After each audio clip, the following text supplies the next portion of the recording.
Yeah, Kylie, first thing first, just glad to see this rain has not impacted us. When we got into Haywood County, just around noon, we did have rain and a lot of clouds, but that has held off. It's hot out here, I'll tell you that. But these folks just glad to see this rain out of here.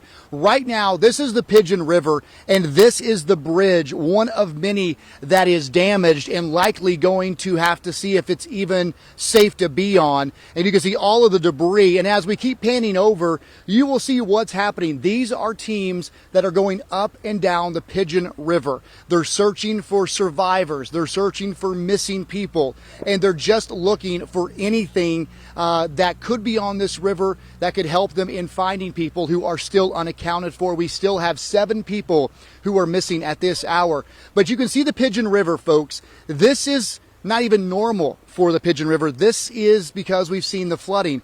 But go back in Tuesday, folks. In a matter of an hour, this thing over this bridge, we're talking usually knee-deep trout fishing conditions. In some places, this water was 40 feet deep, folks. It is catastrophic. It is heartbreaking.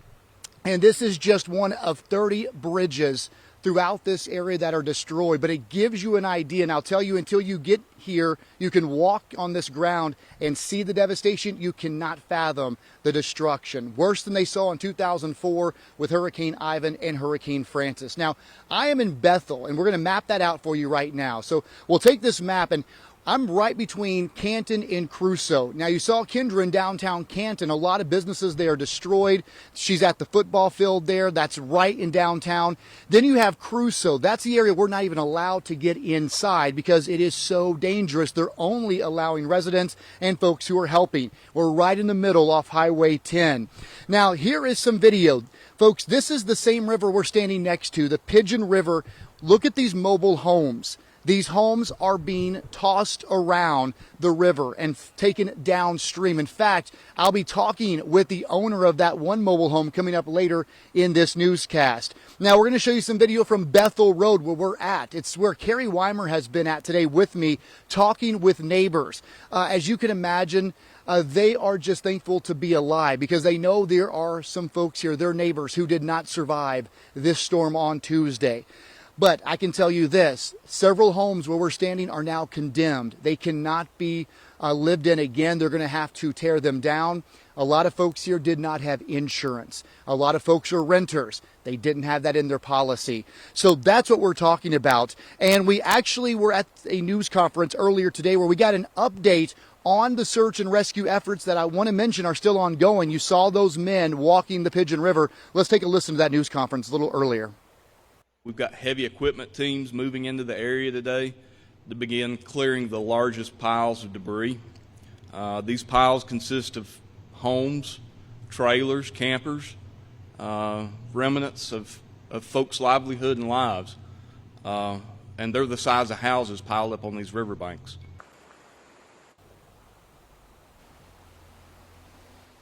And we're along one of those riverbanks, and we'll have much more on that coming up. But I mentioned about insurance. It's devastating because, folks, 500 plus families do not have a home this afternoon. And I would bet a majority of them didn't have flood insurance on their policy. And Mike Causey, he's with the North Carolina Commission of Insurance. He's been in Haywood County. We caught up with him. Here's what he had to say. I talked to a man earlier today. His dad was outside in the yard, and the whole mountain comes down with a mudslide, and his dad's buried alive, they believe, under the mud. And talking to the fire chief here in Canton, said there's people missing, and their bodies are probably in Tennessee. If that does not make your hair stand, I don't know what will, folks. You just heard Mr. Causey say that likely some of these folks who are missing, swept down river, are in another state. Because we're talking 25, 30, 40 feet in deep water. And I can tell you this, we just got breaking news. If my producer can repeat that one more time. 4 people is what I'm being told are dead, folks. So now the death toll here in Haywood County has risen to 4.